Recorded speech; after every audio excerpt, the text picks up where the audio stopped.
for the EQIP allocation that we receive every fiscal year.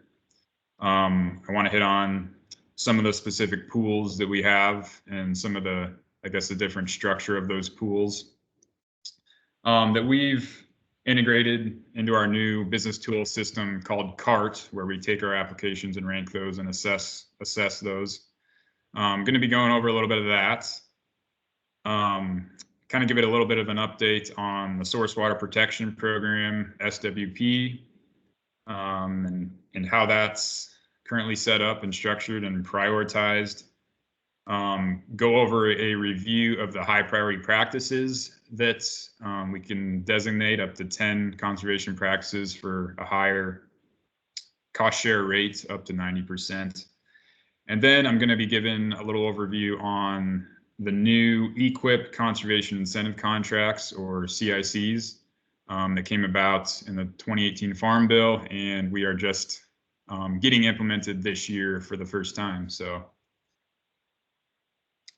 without further ado, I'll get into it here. As Brad stated, if there's any questions throughout, don't hesitate to either ask the question in the chat box or verbally once we get to the slide to ask for any questions.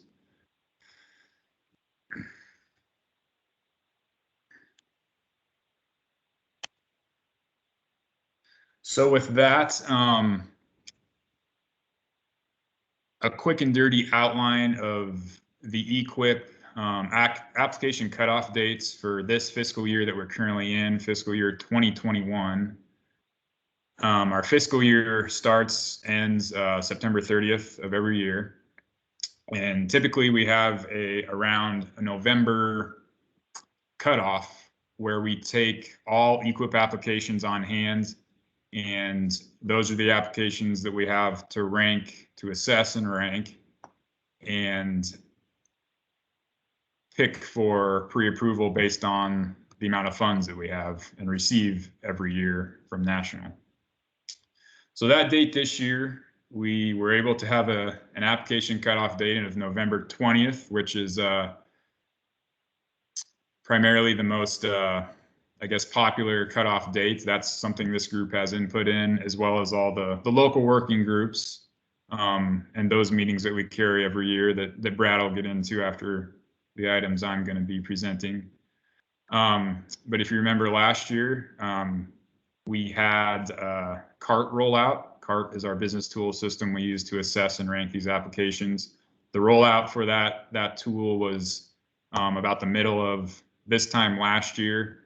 So we were a little bit behind from what we were used to as far as getting applications ranked, assessed, and then obligated ultimately in the end. So that the cutoff date last year was actually in March. So it was nice to get back to a sense of normalcy and have an actual EQIP application cutoff date of November of 2020. And we are ahead of where we were last year due to that, and a little bit of hiccups still here and there with CART and the rollout of that and the new functionalities and releases that get put out into that tool on a monthly basis, literally.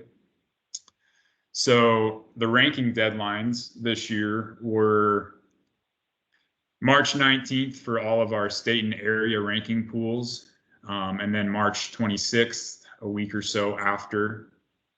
Typically, we set those ranking deadlines to be the state area pools first, and then the local ranking pools a short time after, because we like to try and pre-approve and approve applications that we can through our state initiatives if they qualify for both a state pool and a local ranking pool if an application is ranked in both pools. So we like to utilize the state funds that we absolutely have to utilize and try and meet our NRCS mandated goals and targets and whatnot. So that's the purpose of having an established state area ranking pool deadline where we take all applications on hand, and that's the deadline that we rank them and assess them, and then we can start to pre-approve and approve applications. So those were originally set for February 19th and February 26th, I believe. But like I alluded to a couple minutes ago, there was a little bit of a cart hiccup with the ranking algorithm and whatnot. So we were pushed back a little bit into the month of March, which was still ahead of last year at least. So we had that. And then of course we have the option to establish multiple application cutoff dates throughout or after that general EQIP application cutoff date. We have that option if we have funds. We didn't get the applications on hand that we needed to utilize all the funds and whatnot. So we do have specific application cutoff dates. Sometimes it can be established after that initial one. So I tried to highlight what initiatives had a second application cutoff date this year. And what we had so far this year was the Middle Republican NRD Water Smart initiative. They had a second application cutoff date of May 14th, so last week. And then also our conservation activity plans, or CAPs. Those are conservation plan applications or contracts that are strictly, as the name entails, conservation plans. So it's a conservation plan that is utilized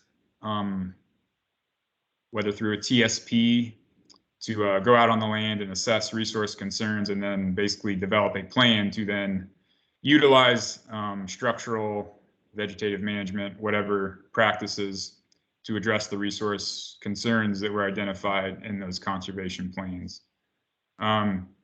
With those, we typically like to utilize a kind of a continuous sign up, so to speak, and kind of have a rolling sign up for those to accommodate additional CAP applications that come throughout the fiscal year, prescribed burning CAP plans like that come in.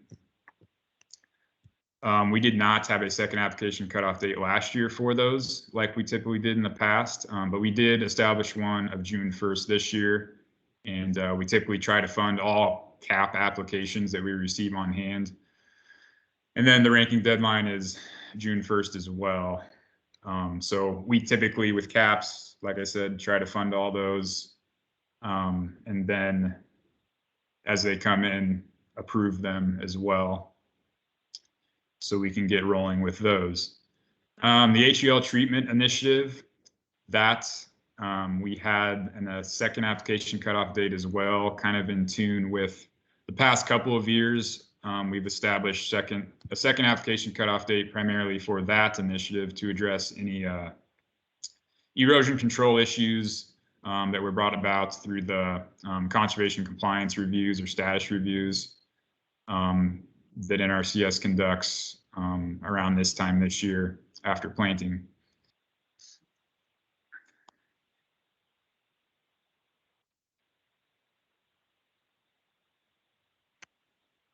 Okay, next slide. So I'm going to go give just a quick rundown of all the pools, state and area, and then local pools that we have this year established as well. Kind of like Brad alluded to, we are required to have certain pools. Every state is, and some are state initiated. But one example or two examples here, right on the top, the Nebraska Organic and Nebraska On-Farm Energy pools. Those are required pools to have that come from national. That's in policy. So we establish those two pools. Nebraska Organic is typically anybody that's trying to transition to organic or is organic, can compete in those separate pools as well as other pools. So it's a little bit of an advantage, I guess, to be separated out and be applicable to one pool if you're organic or trying to transition to organic. On-farm energy is another mandated pool as well. We set aside a small amount of funds for that pool. We don't have typically a whole lot of interest in that yet. The past couple of years, the type of plans that we're seeing in those are CAP plans or ag energy management plans to address energy inefficiency on a farmstead and things like that. The Sandhills Working Lands for Wildlife, that's a state-initiated pool as well. Ryan Lodge up in the Lower Loop NRD, he primarily oversees that initiative, has a lot to do with that, and is doing a lot of good things with brush management, grazing infrastructure, and practices like that. HEL treatment, that is the one I hit on.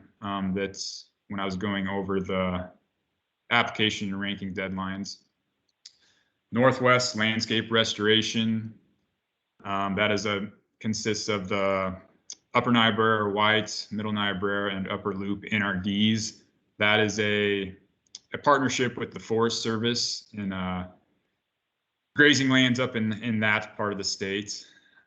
Typically receive around $400,000 for that initiative alone.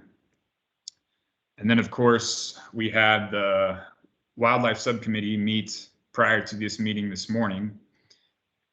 And one of the goals, or one of the items that we typically discuss a lot of naturally for the Wildlife Subcommittee is the Wildlife Initiative, or WIN, as we like to call it. So that is a part of the Farm Bill 18. We're required to hit a 10% goal of our EQIP funds to go towards wildlife. So that can one of the bell or two of the bell ringers for those to go towards that 10% that we try to meet as a state. There's 17 core wildlife practices that ring the bell, so to speak, that can be contracted in any contract or any ranking pool throughout the state. But then also any contract obligated within a state designated wildlife subaccount or ranking pool contributes towards that 10% as well. So we've established the wildlife ranking pool consequently to help us meet that goal. Conservation activity plans, I hit on those. We are required to have a tribal initiative. So we see a little bit of funds for applicable applications in that initiative just about every year as well. I don't believe we had one on hand actually this year for that. High tunnels. That is another one where we need to establish and fund high tunnels as well. Those seem to be picking up in popularity throughout the state. We've funded quite a bit of those this year. I want to say off the top of my head, 30 plus. So those are gaining in popularity. AFOs, or animal feeding operations, we set aside typically $1 million off the top to fund animal feeding operations to address resource concerns on those. Source water protection, I'll get into a little bit more of the details on those later on. And then a newer initiative that's kind of in conjunction with Bureau of Reclamation Water Smart Grants, or WEGs they call them. Those are funds that an NRD or entity that has a water smart grant through the Bureau of Reclamation, they can then apply for subsequential EQIP dollars, essentially, for producer contracts to kind of piggyback on those drought resiliency type projects with irrigation. So those funds strictly have to be used and tied towards, they're tied towards the two NRDs there. So we receive a separate allotment or allocation that we utilize towards those water smart projects in the Middle Republican and Upper Republican NRDs. And And they're primarily water savings type practices and projects, irrigation water management, flow meters, practices like that.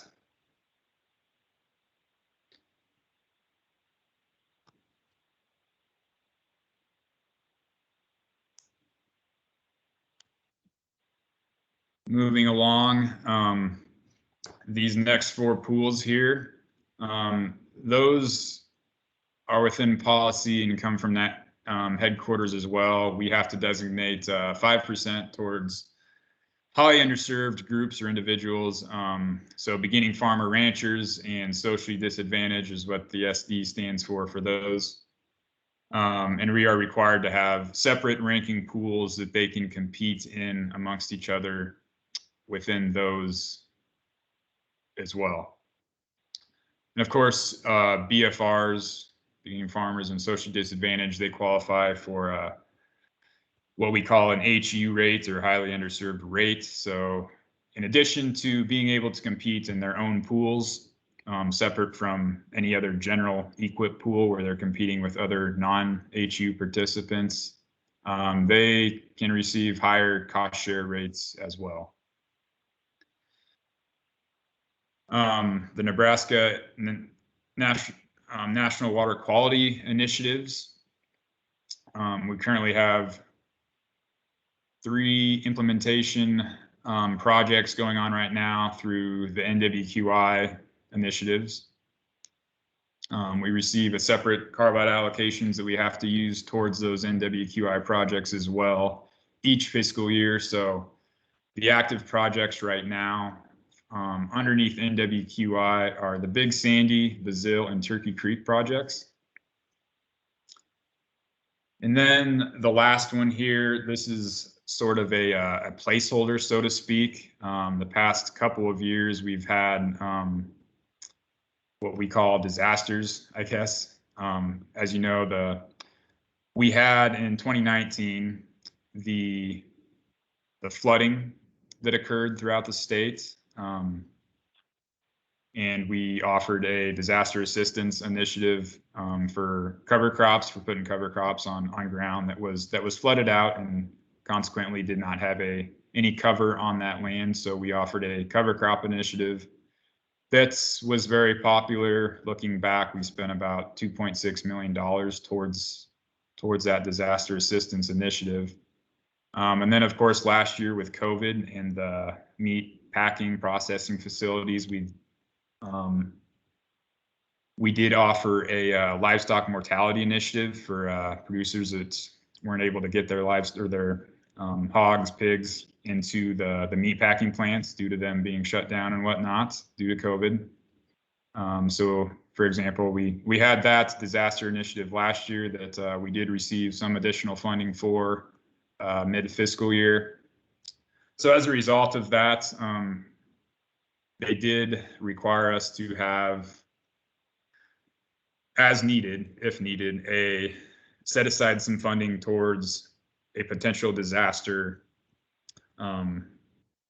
situation. So we do keep kind of a reserve funds on hand if that is something that we potentially have to roll out. If any of you have a crystal ball and can let me know if there's any potential disasters that you see coming, let me know.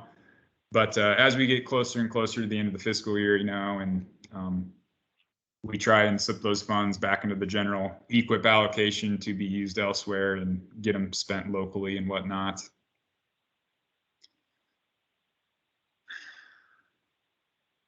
So that covered the state/area ranking pools that we have.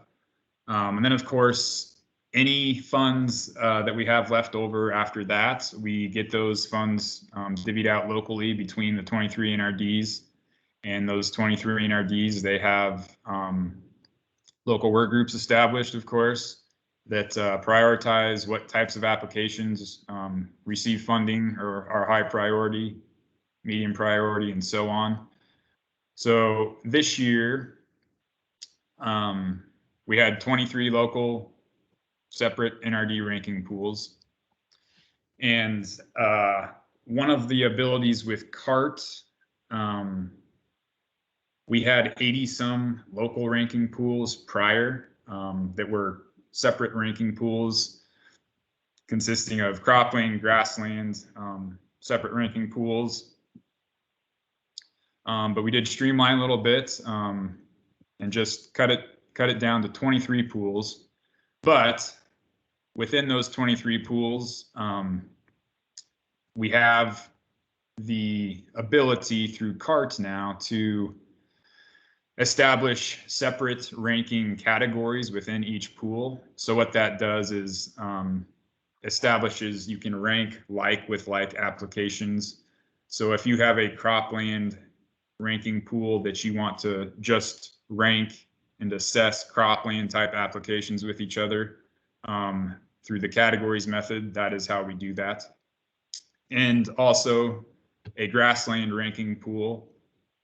We now have we can create a separate grassland category where that is just ranking grassland type applications with grassland type applications. A little bit more of an example on the categories, let's say within your local working group or local NRD, you have that one local ranking pool and then a cropland category. Well, you can separate out even within a cropland category pivot type applications or irrigation water management, water quantity type applications. You can separate those out from, say, a soil erosion application. So that if you have a desired amount that you want to go towards a certain resource concern or certain pool, they're not all having to compete against each other and whatnot. So in doing that, we can fund a little bit of everything if you can make sense of that. So willing to take any questions pertaining to that.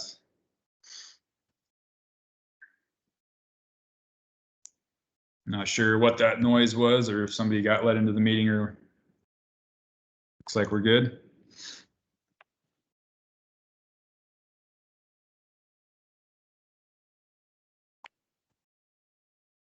So a little bit more of a breakdown here, just to give any idea, just to give everyone an idea.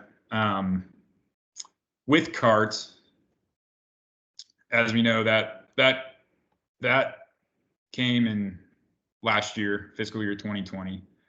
Prior to CART, what we used, the business tool that we used to rank these applications was AERT. And essentially what that was just straight answer or just straight ranking questions. Manually had to answer yes or no to them. And then FY 2020 came along and we got CART, so Conservation Assistance Ranking Tool.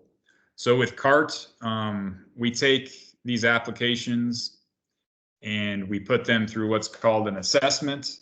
An assessment consists of existing practices that are on that land.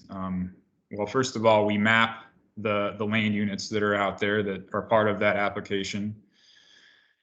And that assessment consists of existing practices, a resource inventory questions based on land use and other factors, and then also, of course, existing resource concerns that are on that land, and then planned practices or what the application is essentially after or for. And in a nutshell, CART is looking at geospatial type things such as soils and whatnot, and then also, as I stated, resource inventory questions. And it's essentially an assessment of that land that then gives it a threshold compared to what the resource concerns are and how those planned or existing practices are treating that resource concern. So that's one part of CART. And then if it is an application, that CART will tell you what ranking pools are applicable to that assessment and how they could potentially compete in all these different ranking pools that we have to offer. So there's all sorts of different parameters that can be set for each ranking pool. Of course, resource concerns, applicable practices, and whatnot. So in the end, CART spits us out a ranking score that we then utilize to fund our applications. So just a little bit of a breakdown here. I wanted to highlight, we had 146 total ranking pools in FY19, 101 last year when CART came about. And then this year, we got a little crazier, I guess you could say, with the categories concept. And basically we were able to take all these ranking pools, 100 so ranking pools, and kind of combine and essentially get the same results we were getting, but in the end only have 41 ranking pools to have to manage and track funds and establish applicabilities for.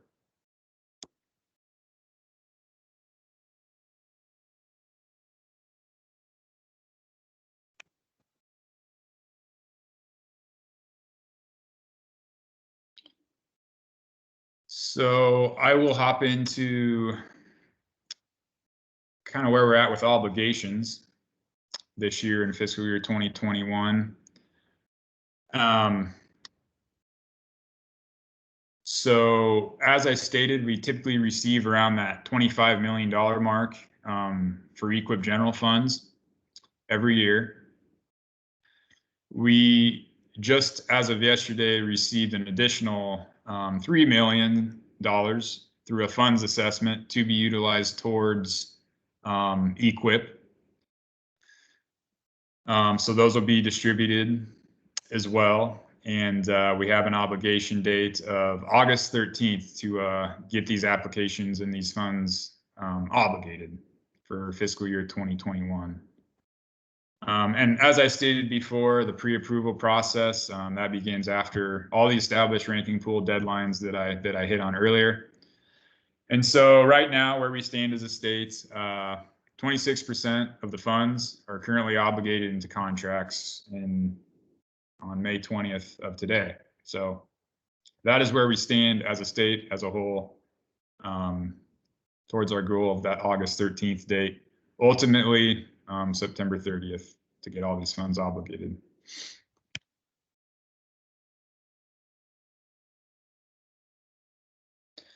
I'm going to provide a little bit of a breakdown as far as the funds go. With that $25 million we initially received, that $27 million, these numbers here, these are with the 25 million we initially received. Just keep that in mind if you're doing the math and whatnot. I didn't have time to update and reconfigure yet for the 27 or the $3 million that we had initially received. But as I stated, we receive an EQIP general allocation on top of, well, we receive an EQIP general allocation around 25 million. But part of that are national initiatives that we have to use those funds specifically for. So these funds here, if we cannot utilize them all within these initiatives, then we have to give them back. They can't be swept and then used towards other EQIP general pools. They have to be utilized towards these initiatives. So this is just a breakdown of each one of these national initiatives that we have. So as you can see, between the 3 NWQI projects, our allocation for each one of these for NWQI was 1.8 million in total for the 3 projects. Forestry Service Partnership, so that is the Nebraska Northwest Landscape Restoration or Joint Chiefs project that I highlighted and hit on earlier when I was going over all of the ranking pools. So we received $400,000 towards that project alone, and that consists of, or the project area or boundary for that is the Upper Niobrara White, Middle Niobrara, and Upper Loop. The BOR, or Bureau of Reclamation, EQIP Water Smarts, I hit on that as well earlier. We received $773,000 for those projects as well. So to make sense of all this, those funds are taken off the top, have to use it towards that. And then all of the ranking pools that I went over on top of that are highlighted here. So the fund amounts that you see for each one of these here, those are established by the state con. And of course, like the wildlife and historically underserved, we have to meet our 10% goals towards those. So those are kind of set in stone. We have to use those funds or up to that amount towards those specific initiatives. So this here is a breakdown of all of those and what we have to take off the top for those. And then the balance after those fund pools, we have around 10.7 million to then distribute locally between the 23 NRDs.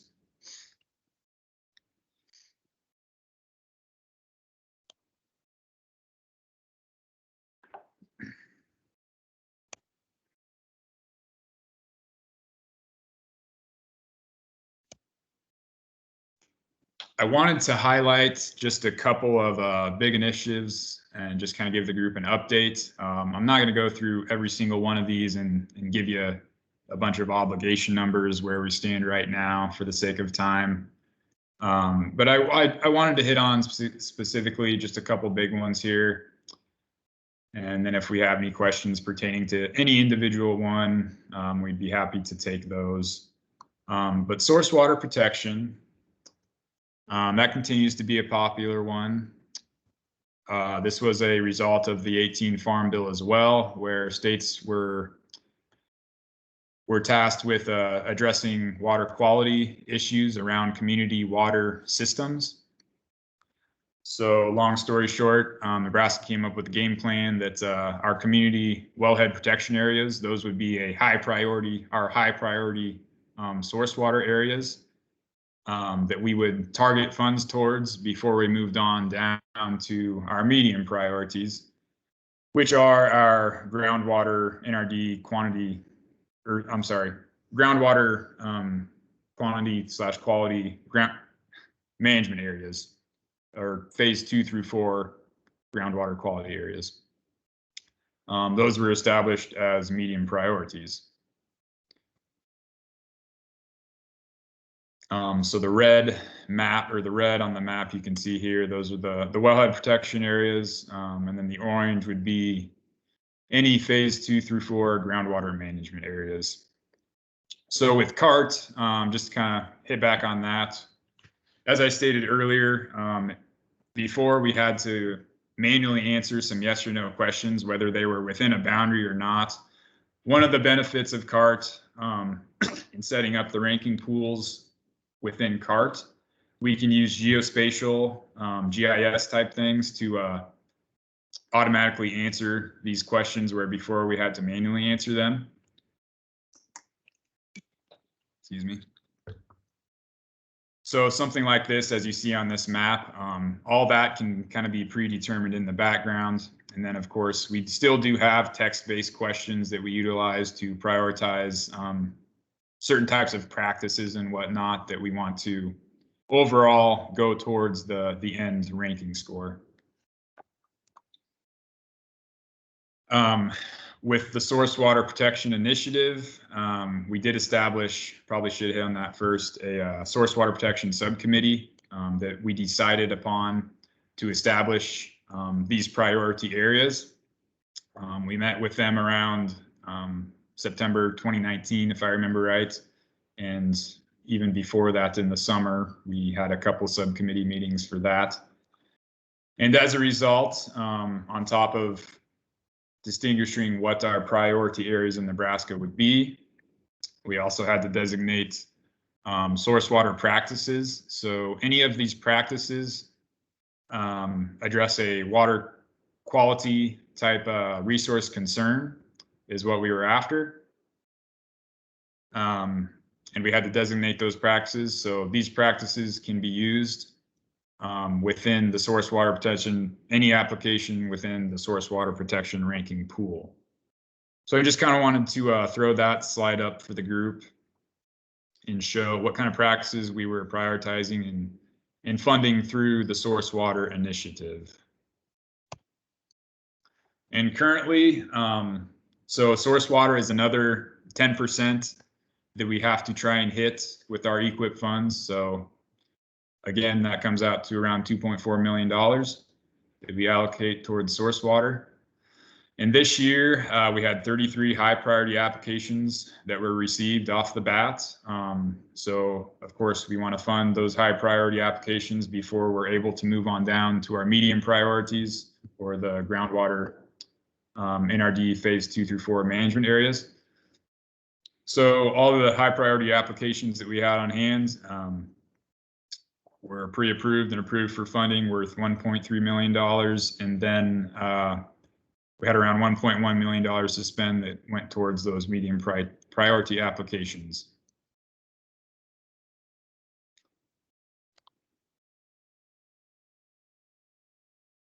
For those of you that were on the WIN subcommittee meeting this morning, I took this slide to add to this group as well. So this will be a repeat, but for the group, anybody that wasn't able to attend, the wildlife, that is another 10% that we're obligated to meet. So again, that comes out to $2.4 million. In total, we received 114 applications that went towards the wild, that's for WIN. And we have $150,000 or so remaining to, we funded everything we got basically. And these funds can be used to then go towards back into the general EQIP pot, unlike the NWQI or Water Smart funds that we receive. So of the 114, 91 applications are currently pre-approved or obligated across 18 NRDs. So those 91, I know it says 114 were received, but the initial pre-approval or approving that I did or that we do this year in March, you know, we pre-approve up to the amount that we have, or the 2.4, and then of course, some applications don't go forward with the funding or they cancel out. And then as the time passes, we pre-approve on down the list as funds get freed up and whatnot. And then also some of those applications that weren't initially pre-approved, they may have been pre-approved elsewhere during that time in other funding pools. So meaning we just didn't get to them or fund them through WIN prior to them being picked up for funding in another pool that they were applicable for. So I just wanted to highlight that difference there. Excuse me. And then just to kind of give a breakdown, NRCS, we're of course have the 23 NRDs, and then we're broken up by area, central, east, and west. So I just wanted to give some numbers within WIN, what those applications that we received, kind of the breakdown of those between the three areas. And then just a quick report on the types of practices that are popular, or the top three within WIN. As of today, for contracts that we have obligated, they were brush management, prescribed grazing, and prescribed burning.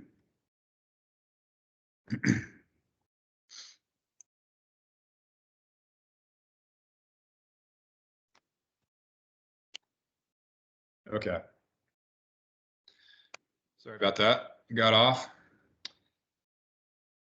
With the 2018 Farm Bill, another thing that came down with that, states were to designate up to 10 high priority practices, we call them.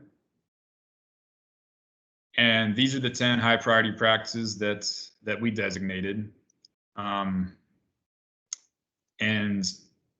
the beauty of these, I guess, is we can cost share, or we can go up to a 90% cost share rate on these on practices that we designate as high priority, and they can be utilized in any ranking pool across the board. So it's not like source water where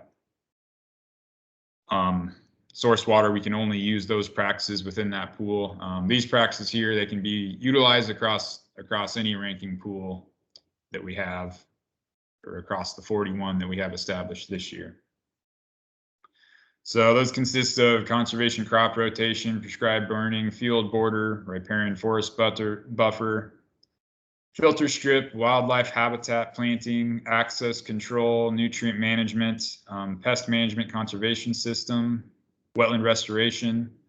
And the thought process with choosing these high priority practices that came down from national, we want to higher incentivize them because they are typically practices that aren't the most popular, but have a great bang for our buck, whatnot, in terms of conservation. So we went forward with that thought process, or we had to go forward with that in mind. But then also we tried to incorporate some, I guess, dual bell ringers for wildlife as well. So as you can see, there's some wildlife friendly type practices that are incorporated within there as well. So I wanted to throw this slide up. If there's any thoughts or comments on practices we don't want to see on there, or any suggestion on practices that you should think be on there, that's why we're meeting.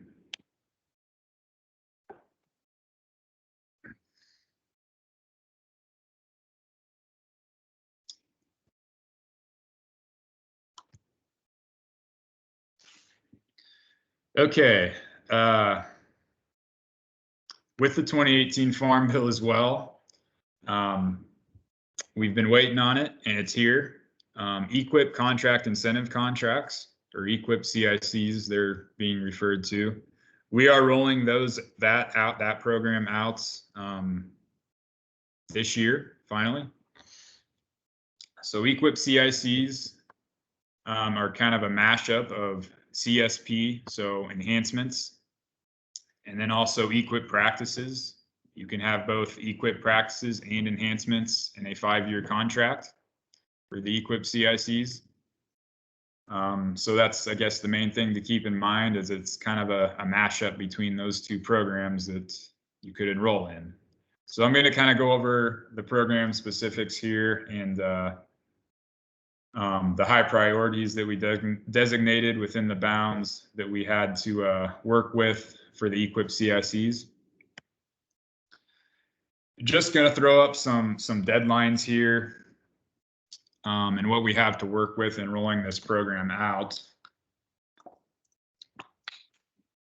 So this is late breaking news. We were supposed to have announced the sign up on May 17th, but we were told that was on hold as of recently. So while we are plugging forward with the program and have a game plan for it, we can't announce the sign up yet. It was going to be on May 17th, but it was put on hold. So we're still waiting on an official application, I guess, sign up startup date that will be coming, and we'll get that information out through news outlets and whatnot, media releases. But I just wanted to make everybody aware that it is currently on hold, but it will be coming.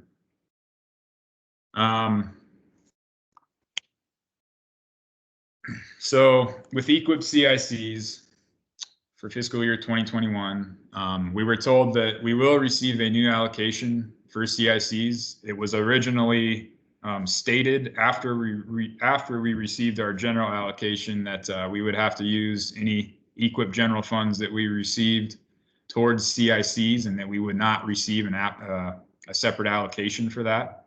But a little bit later on, it was established that we, in fact, will receive a separate allocation that will be 5% of our general funds.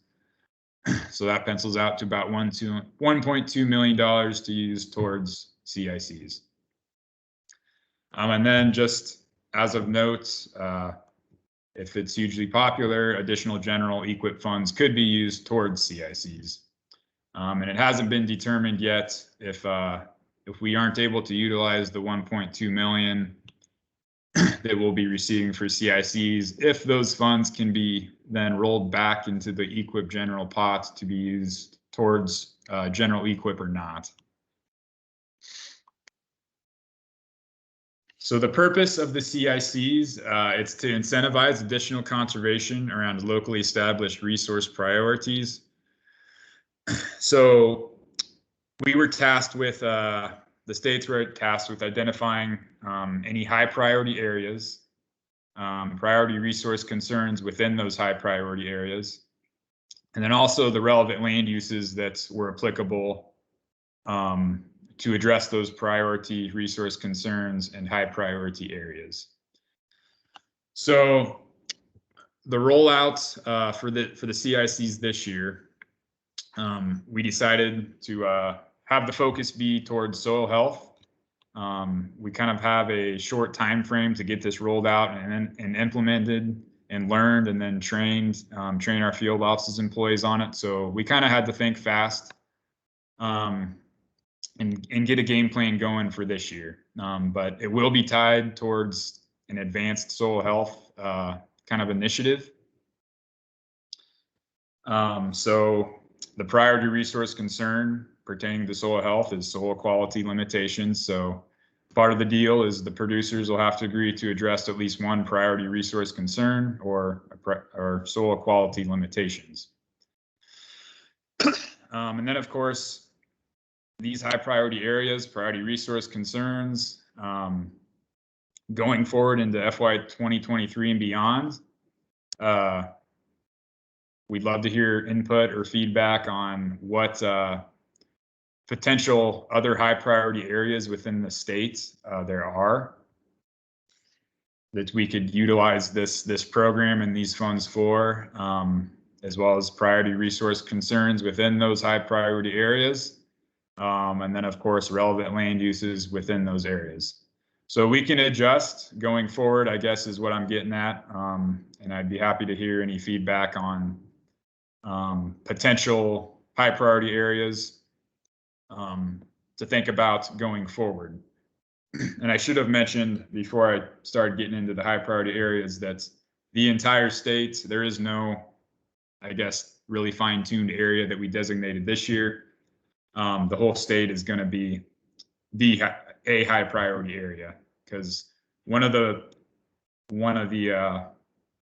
rules with the high priority areas and designating those is it has to somehow encompass the entire state, and the whole state has to be eligible. So there are high priority areas. We could have an entire state be the high priority area, but also another high priority area with specific priority resource concerns for smaller areas throughout the state and whatnot, to explain that a little bit more in depth.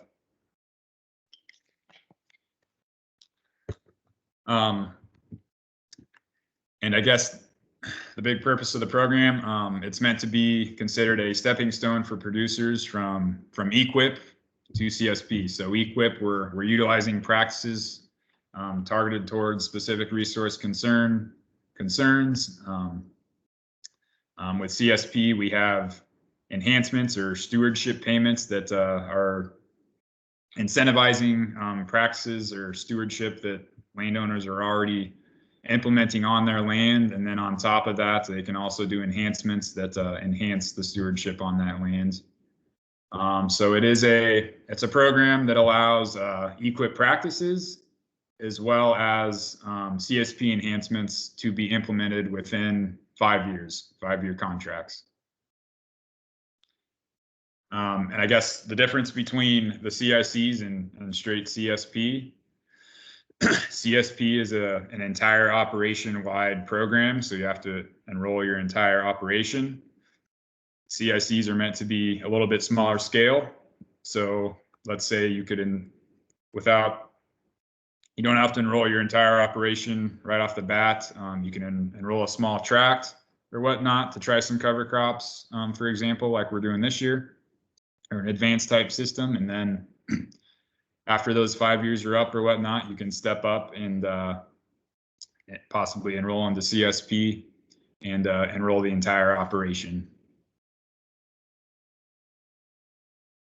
So this is I probably kind of hit on this in the first slide. As I stated, we can identify no more than 3 priority resource concerns within a high priority area. So Nebraska statewide is the high priority area, and we're utilizing 1 priority resource concern tied towards soil health this year, or an advanced soil health initiative. And then, of course, we identify the incentive practices and enhancements that are available for payment under an EQIP CIC contract.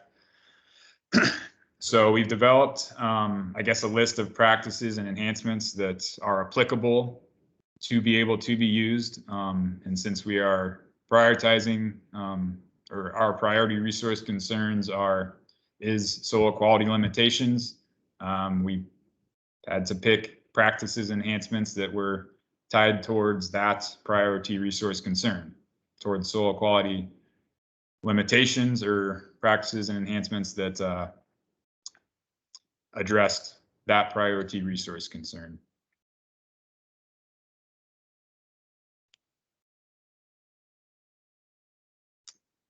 And I've stated all this again, so a little bit on the payments on EQIP CICs. As I stated, you can have payments for adopting practices. So similar to EQIP, we have EQIP practices, whether they're structural, vegetative, or management practices. Those practices, those are paid on after certification at EQIP rates. And then on top of that, you have to have at least 1 enhancement. You can't just have practices for CICs. So enhancements are payments for managing and improving the incentive practices. So you have to have had to adopt the practice before you can receive a payment for that enhancement. So enhancements are paid the fiscal year after certification, same as CSP Classic, whereas practices are paid at certification or when the practice is completed and certified.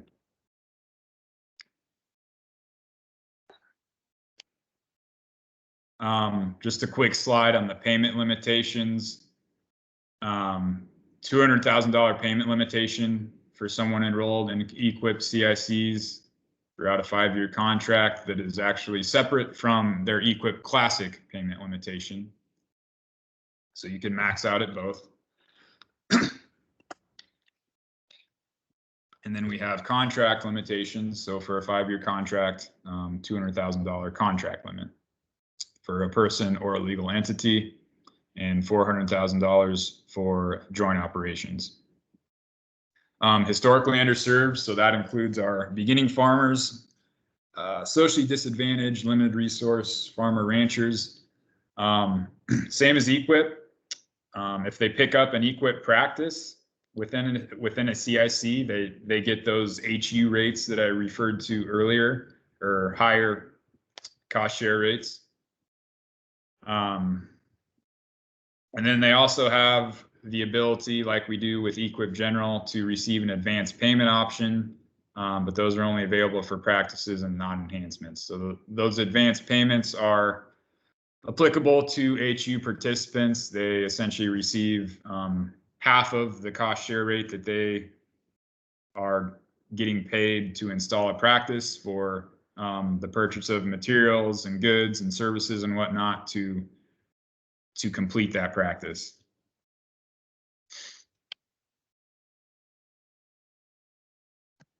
With that, that's all I had.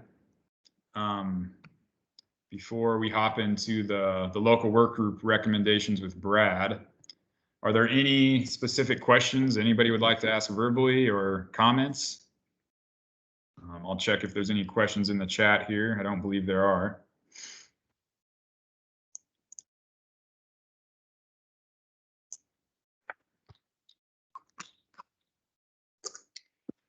Looks like there are.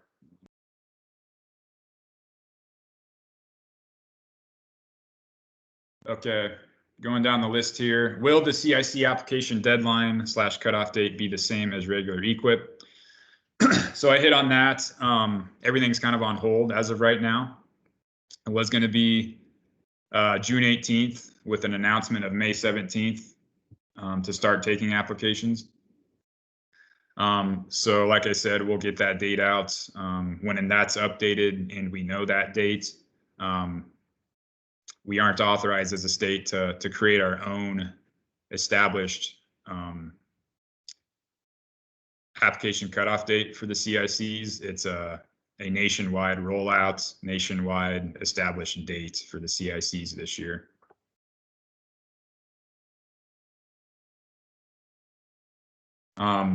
Is CIC money separate and additional money, or is it from the present EQIP pool of money? Good question. I hit on that. So that is a separate allotment that we are yet to receive, but we will be receiving. So it was stated that 5% of our general EQIP funds we would be receiving to go towards CICs. So that equals out, pencils out to $1.2 million. So that is separate funding that we will be seeing to go towards CICs.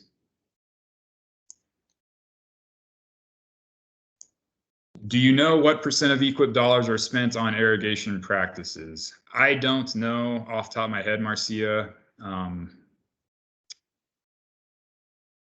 what are spent towards irrigation practices. A good amount, but I can write that down, and that's something I could get back to you on, and after some further analysis and run a couple reports to get that percentage.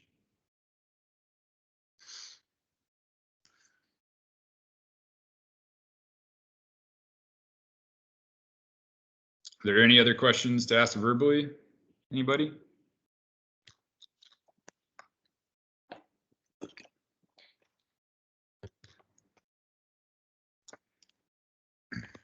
We can take them later too if you think of something.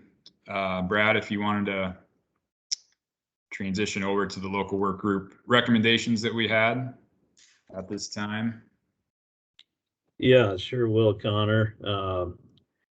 So do you want me to share my screen, or do you have, okay, you've got them. Yeah, I got it right here if you want to. Okay. So. Can you blow that up a little bit? You bet. And somebody holler if. Okay, that looks like a separate desktop screen that's a little bit wider than my laptop. So if somebody needs to see it a little bit larger, let me know. Okay, yeah, thanks, Connor. I'll kind of hop into this and go through the local work group recommendations. And as I kind of alluded to at the beginning of the meeting, you know, this is we have taken all of the input that we received from the 23 local work groups. I think this was the first year that we had all 23 were scheduled, which was awesome to see. There was a couple that had to go to kind of an alternative meeting, you know, because of the COVID and those kind of things. But all in all, we did receive feedback from most of the local work groups. So that was really good. And so we're at that time of year where you know, Connor, he went through all the FY21 kind of updates with where we were, and now we're transitioning to FY22. It's kind of a continual process to finish out the current fiscal year and then be prepared for the next fiscal year. So what we did was we generally go out with some recommendations for topics for each local work group to give us some feedback. There are some things that we can affect here in the state. So those are the kind of things we're looking for.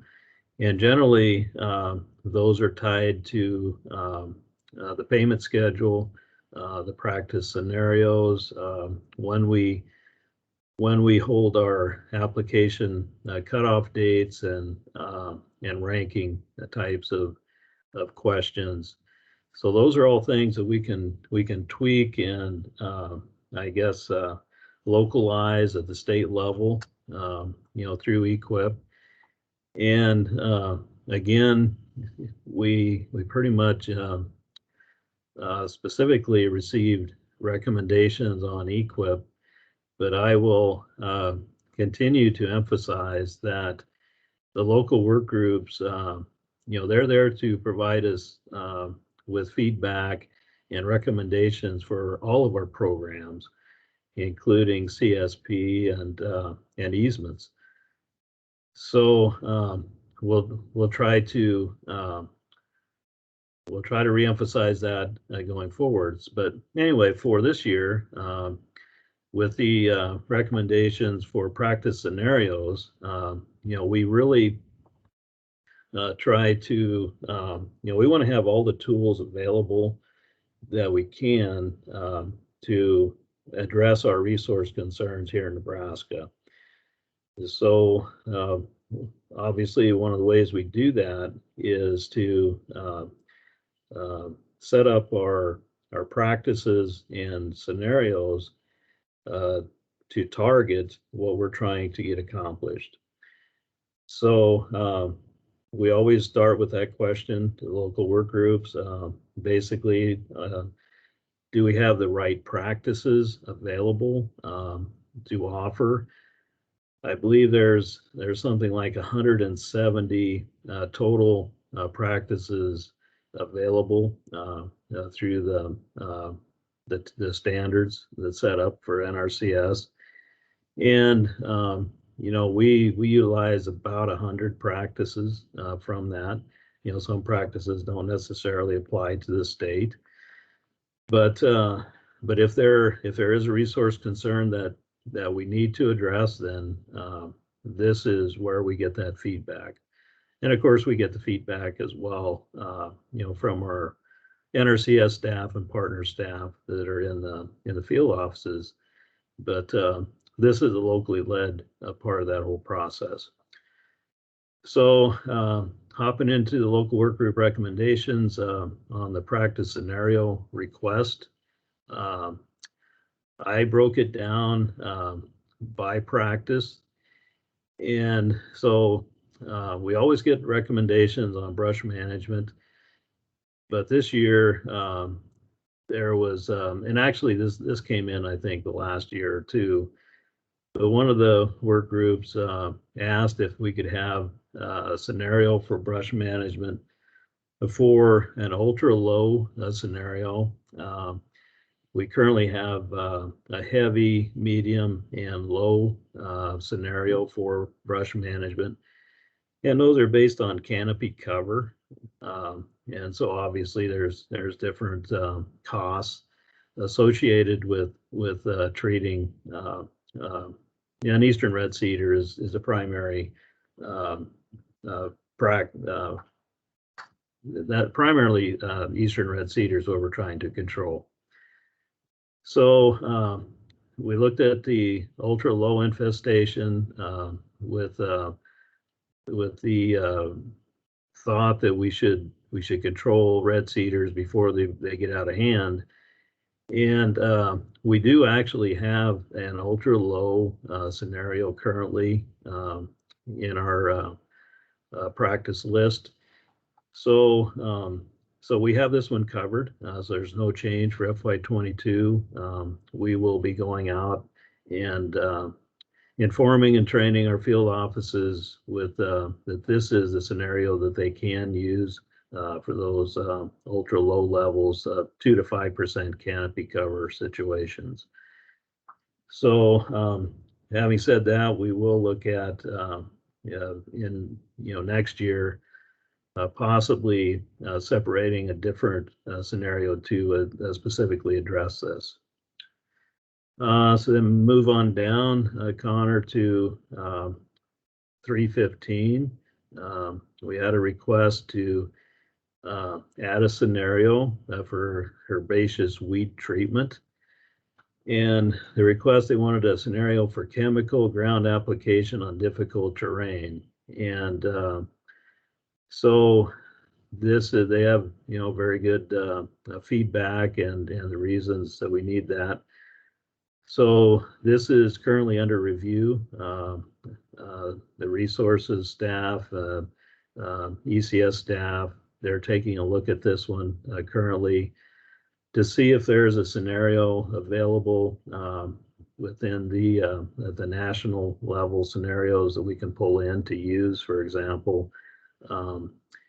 If not, this will have to wait until the next year to set up scenarios probably for the FY23 payments, because we're already past the point where we can develop new scenarios for FY22. So that one's under review.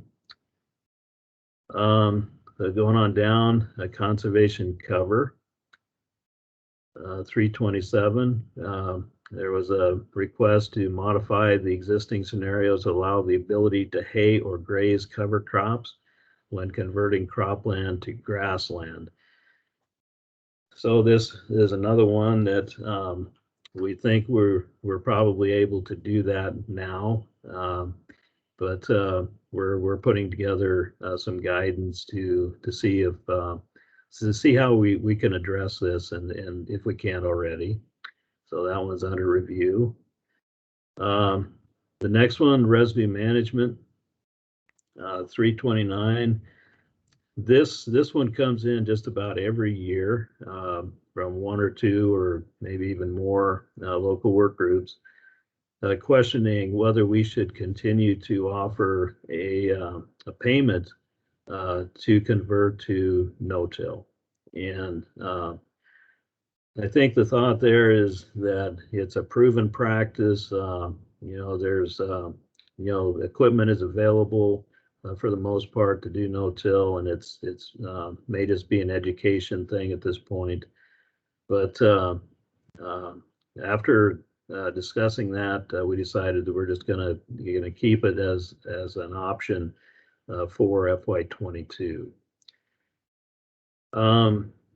And I'd just throw in here too. Now these are recommendations to the state conservationists that at this point this is where we're at, and so this is where if you do have some more feedback on any of these, then feel free to respond or send me an email or just get back to us. So nothing's set in stone yet. This is just where we are today. The cover crops, we always get a lot of good feedback on cover crops, and Connor went over the EQIP CIC, where soil health is the focus of CIC, and cover crops is going to be a big part of that initiative. So just a couple things that came in again. I think the first one, or the frost terminated, came in last year also, but it came in again. So a couple of requests to allow the use of cover crops incentives for after a landowner tills cropland acres, and frost terminated cover crops should be allowed to be used in more situations. So these are two that we just simply need to get more guidance out to the field offices. This is currently allowed and it can be used. So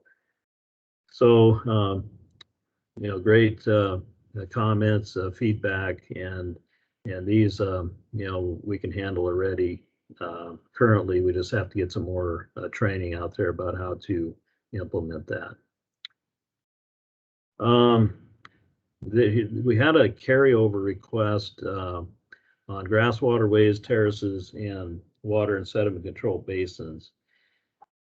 And again, this is one that comes in every year, wanting to make some tweaks to these practices as far as, should we pay by cubic yards or linear foot or by the acre? And there has been some adjustments to the payment scenarios over time. But generally with the new practice payment schedule process, they're trying to combine and keep the scenarios and payments on a more general basis rather than breaking them out into separate categories. So took a hard look at this again this year, and really there wasn't much we thought we could do to change the scenarios. Generally, the linear foot payment and the cubic yard payment on the basin seems to work out. And there was and with those recommendations that came in, they wanted a higher payment rate for grassed waterway, and that makes sense to us. There's benefits with waterways over just tile outlets, for example, when it comes to water quality and those things. So this one is one of those we're continuing to review. The engineering staff is currently looking at what some of the other states are doing, see if there's some things we can pick up from them, and it's kind of under review. But right now we don't see any changes as far as the cubic yards or the units that they're paid on. Okay, so there were some recommendations on the sprinkler system, the center pivots. Last year, we had this request. It came in again that they would like to have an option for to pay for speed control, variable rate. And we ran this up the line last year in FY21 to the regional and national to see if we could add a speed control option. And that was denied. They said that they wouldn't be adding that option. And I didn't dig up all of the documentation or feedback on that. If anybody's interested, we can get together and we can talk about that. But for FY22, that won't be an option. And then again, a carryover from last year, which we said we would take a look at it more over the winter and in the spring. The request to have a payment for filters when we're getting the water from canals, and that's one that we're still evaluating or looking at to see if there's a scenario which exists on the regional or national basis that we could pull in. And we're also reviewing the resource concerns as to how that can fit. Every payment we make has to be tied directly to a resource concern. And I don't think that's going to be hard to do, but we need to make sure we tie it to the right one. And some in the discussion, it came up that possibly there's a screen option, to keep the trash off of the input from the pumps. So that's currently under evaluation to see where we can go.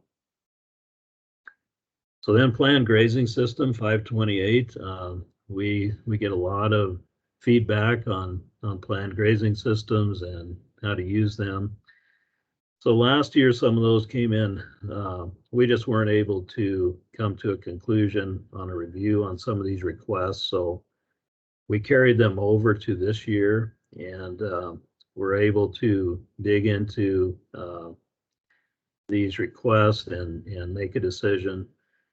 So the first one, could we pay for partial year rest or full deferment? And a lot of these, I'll just kind of go down through quickly. The next one, they wanted to add a partial deferment scenario instead of just a full year deferment.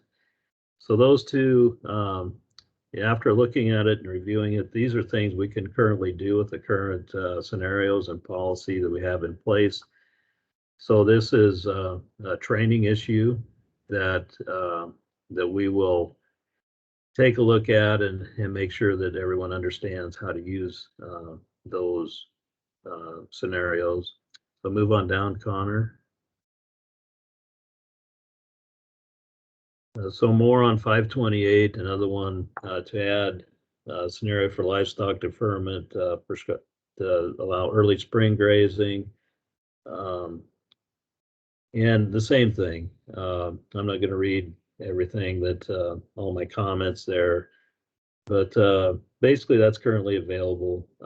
We just need to have some discussions and maybe some training with the field staff on how we can get that done. Then moving down, new scenarios for 30 to 73% rest. Then the next one wanted a scenario for greater than 73% rest. Basically request to change the payment rates on these. And so there won't be any changes. We don't really need to change the existing scenarios on those. And we will be looking at the payment rates when we get to that point. That will generally be done in July to set the payment rates, but we're going to be looking at, is that the right rate? And as you know, we can adjust the payment rate based on the payment percentage that we apply to each one of those practices. So we'll be giving that a hard look in July on the payment rates.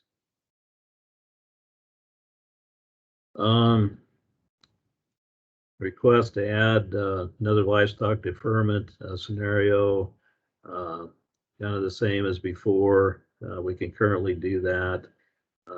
We'll just make sure that we get some more guidance and training out to the field. Early spring grazing, and then defer livestock again. We think we can already do that, and more training. Can we allow prescribed grazing to be cost shared more than once? And again, there's ways to make that happen depending on how the plan is set up and how that's implemented. So that's a training issue as well. Moving on down, a partial deferment request. There again, there's ways to get that done with what we currently have. So that'll be a training issue, and we'll be looking at the payment rates on that as well to make sure that we're in the right place for that. So then for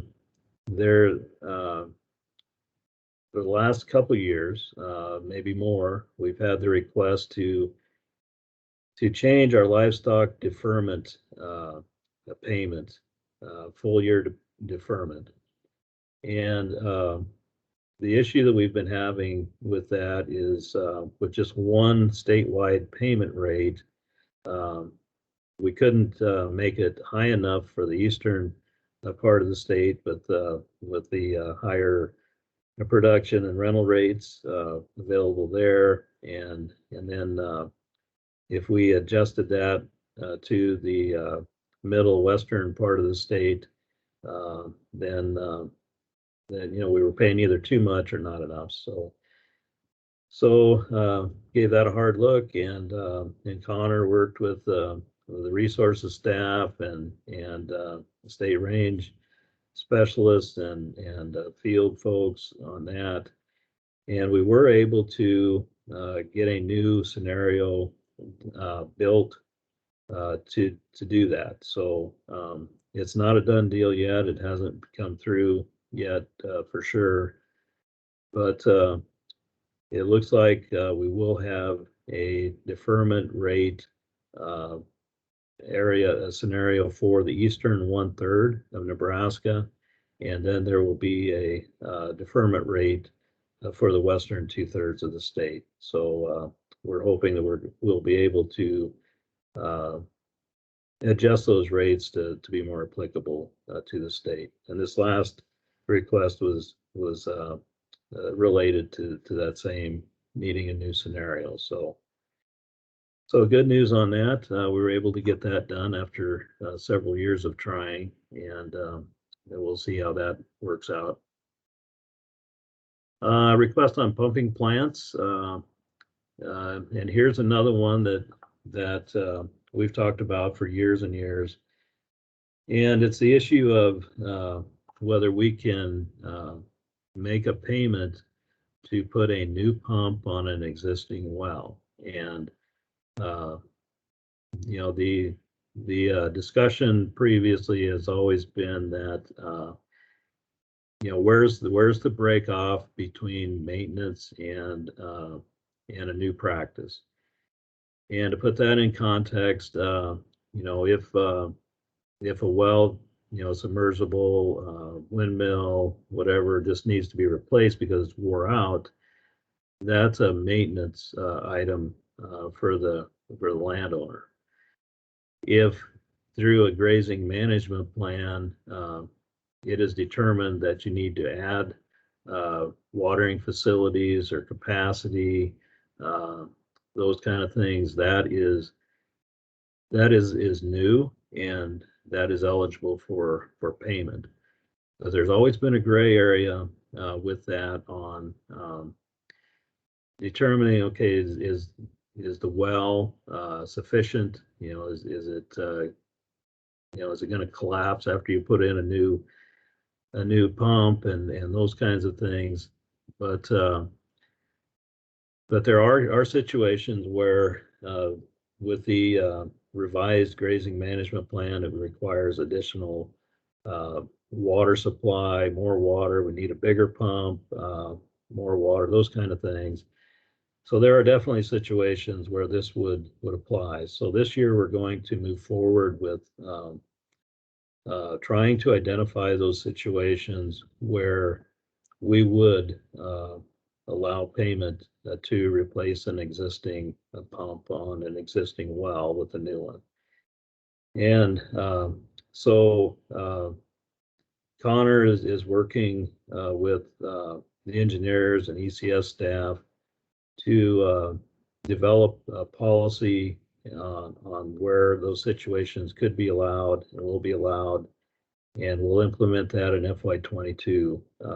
And then, of course, we'll provide training out to the field staff on how to identify when it's allowable and when it isn't. So, that's kind of a big one that has come up many times, and so I think we're going to be able to make that work this year. And then also on the pumping plants, there's some issues with how the scenarios are set up to match the size of the pump, you know, half horse or 2 horse, and it can be somewhat confusing with how that's set up. And so the request was to modify some of the scenarios to make it more applicable to the actual situations. And that is currently under review to see if there's some things we can do to possibly, maybe it's just a guidance thing on which ones we utilize. And maybe there's some other scenarios out there that we'll take a look at, but nothing we don't have anything completed on that yet, so that's still under review as well. Moving on down, Connor. Okay, so heavy use protection. There was a recommendation which came in. I think this came in through the NRCS, the engineering staff, and that. But There is a geotextile grid option out there that we already have a payment scenario developed for, and this would be an alternative to concrete pads around our tanks. And so it's currently being used in 3 states, and so our recommendation is that we try to adopt that scenario. And so Connor is working with some of the others to find that scenario and see what we can do to get that implemented here in FY22. So so that should be good news. That looks like a pretty cool system. We had a request for our livestock shelter structures. You know, we approved that practice 2 years ago to start using. Just a really brief background, as you remember, most of you, we were looking for alternatives to planting eastern red cedar and finding alternatives to for some of our windbreak plantings. So we adopted the 576 structure and developed some specifications, engineering specs on that. And there are just some issues with materials, availability to build these structures, and then how the payment is set up. So we're taking a look at that, and it's currently under review to see if there's some adjustments that can be made there to make that a little easier to use. So there's some issues there that we're taking a look at, and it's currently under review, and we'll see what we can work out with that. Underground outlets, there's always recommendations, requests come in for underground outlets. As many of you know, there's lots of materials, differences in materials and size of pipe and risers, and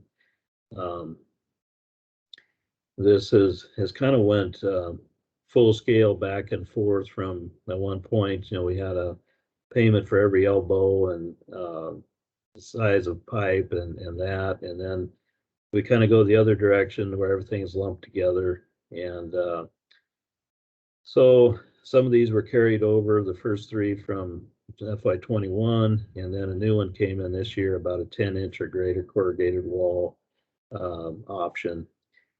So this again is it's under review to see if we can make some changes logically, if there's anything that we could get approved for a new scenario. And the engineering staff is looking at that right now. Probably won't be any changes for FY22 unless they can find some scenarios to pull in here within the next few weeks, by the end of June for sure. Moving on down, there's a request on wetland enhancement 659. Wanted to add a scenario for excavation of saturated riparian sites, and that one is currently under review as well.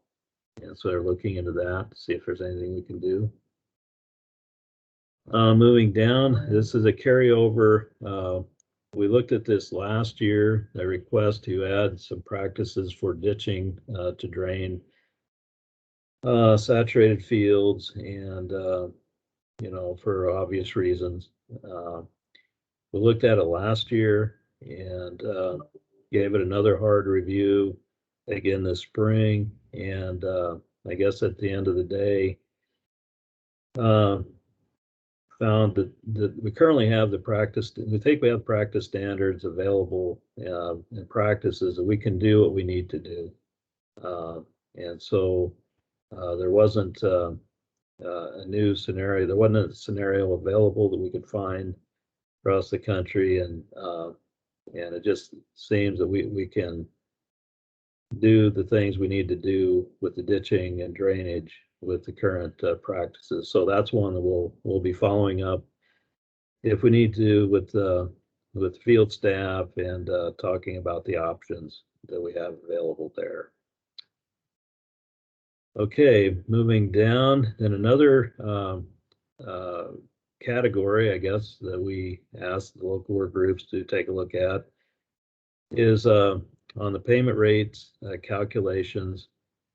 And this is one, again, that came forward from last year.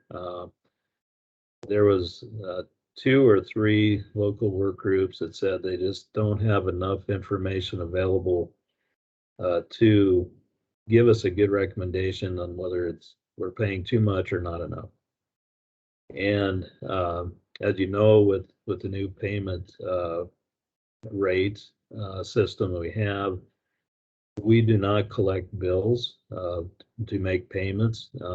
That's all incorporated into the process that we go through to determine a fair payment rate for a practice. And once there is a contract to make a payment, that producer knows exactly what they're going to get once they have installed a practice and it meets standards and specs.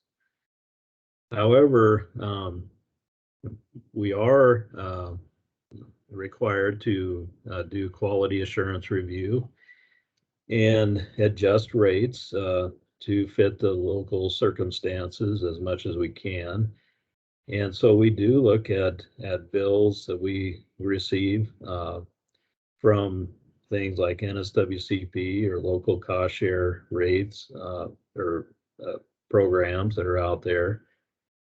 And we can request bills for the purpose of doing a quality assurance review for our payment rates.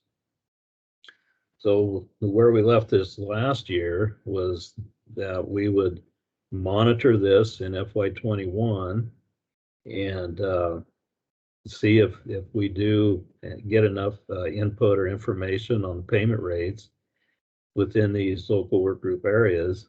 And if not, then we will implement some type of a plan to go out and request the bills for QAR purposes, see if we can get them from these participants. Now, this will be something that they would not be required to provide to us, but we can ask them for a copy of the bills. So we're going to monitor this year and be reaching out, and if we need to, then that's a route that we'll go with the payment rate calculations. Okay, move on down, Connor. Okay, so then just another category is, do you recommend increased or decreased payment rates, kind of in connection with what I just talked about? And I didn't list them all here. There's too many to list, but we did get a recommendation on 20 practices, and not surprisingly, almost all were requests to have a higher payment rate. This year, a lot of times we'll get a request to increase the payment rate and an equal number of requests to decrease the payment rate. So we will be looking at those in July when we make our final decision on the payment percentages on those practices. So we most likely will be following up with those local work groups that sent in some specific recommendations. 314 was a popular one. Recommendations on cover crops, and so we'll be doing some more follow-up on those when we set those rates. We always ask if they would like to see payment caps. That is an option with EQIP, to put a cap on the total payment for a practice. The only one which came in this year that we could find was a recommendation to cap conservation crop rotation at $5,500 per year. So we'll take a look at that and also look at the current caps that we have in place moving forward the next year. And then there was some issues with our payment caps not necessarily matching up equally with our historically underserved payment rates versus just our general payment rates. So we're going to look at that and make some adjustments so that, say, a producer with a cover crop situation and non-HU producer, if they were able to put a cover crop on 100 acres, historically underserved would also be able to put a cover crop on 100 acres, for example. We always like to get the input on when they would like to see the application cutoff dates. And we had, of the 23 NRDs, we had 17 responses on when they would like to see our application cutoff dates be. 4 recommended October, 4 recommended October, November, 7 recommended a November date, and 2 recommended a December cutoff date. As Connor had mentioned earlier, we had a November 20th application cutoff date this last year, and the recommendations seem to line up with a similar cutoff date moving forward next year. We haven't made any decisions yet, but based on this, it seems to be logical that we would shoot again for a mid-November application cutoff date. But there again, we're still open to getting some feedback on these, and we won't have to make this decision until about September of this year, so we got some time. Moving down, there's always the discussion about multiple application cutoff dates, and I can say this isn't a popular option for the NRCS staff generally. It complicates the whole process of assessing and ranking and those kind of things. But there are always those exceptions, as Connor pointed out, with cap plans and EQIP CIC, and there are going to be other application cutoff dates, and we can always set an additional application cutoff date. But of the feedback, we had 5 no's and no comments from 18, so that's good to know. Whether some states do go out right up front with a cutoff date in the fall and then another one in the spring and that, so always something to consider. And then deadline for ranking, that's always, especially on the state initiatives, every application has to be ranked before we can pre-approve any of them. And so you can see kind of the recommendations there, but generally it looks like we would try to give about 3 months from the application cutoff date until we had to have all the work done to get those ranked. So that's kind of a quick overview of that. So I guess I'd take questions. Let me look in the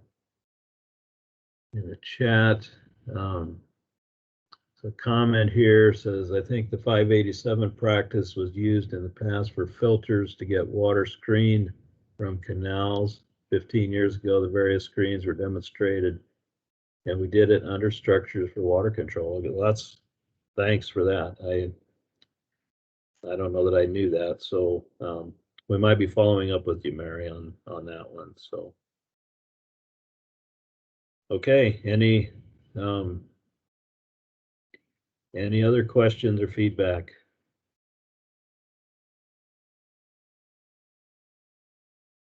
If not, I just thank you, everybody, again, who participated in those local work groups. It is very encouraged and much needed to make these adjustments. We make adjustments every year based on the feedback we get, and I say if we just need to get the right tools out there and options available so we can, treat the resource concern that we're trying to treat. So thank you for all the feedback everybody gave on those. Yeah, I'll turn it back to you, Connor. Yeah, Brad, just going to close out here and say again, thanks for everybody that joined and participated. I guess going forward, I'd just like to highlight, if you guys ever have any questions, feel free to reach out to myself or Brad at any time throughout the year. And also, as we have these meetings coming up every fiscal year, any specific agenda items you would like to discuss or data you would like pulled prior to the meeting. We had one question about the percentage of irrigation practices.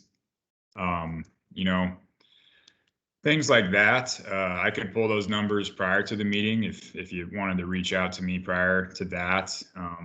But anything specific like that, I just would throw that out there and offer, but also anytime throughout the year as well. So it is hard to pull some specific data sometime, but we can get you what we have to work with. So with that, that's all I had. Yeah. I need okay, well now they jumped off, but there was a 308 number that I needed to have who it was, and there's a 402-471. If they could email me their name, that would be great. I don't know who the 308 phone number was. Yeah, I'm not sure. But if they could email me their name, that would be great.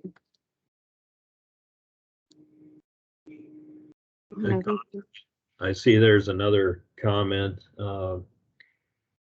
That's something to keep in mind. The May 18th, 2021 U.S. Drought Monitor map is concerning. And I haven't seen that map. That surprised me a little bit, but I would say there, going back to, what Connor covered, we are now required to have a set aside for disaster. And, we have to hold on to those funds, but at some point we would like to roll that back into the general. So that's good heads up, because that kind of lets us know whether we need to hang on to those funds a little bit longer in case we do have to set up a disaster initiative or not. So we'll take a look at that. Thanks for pointing that out.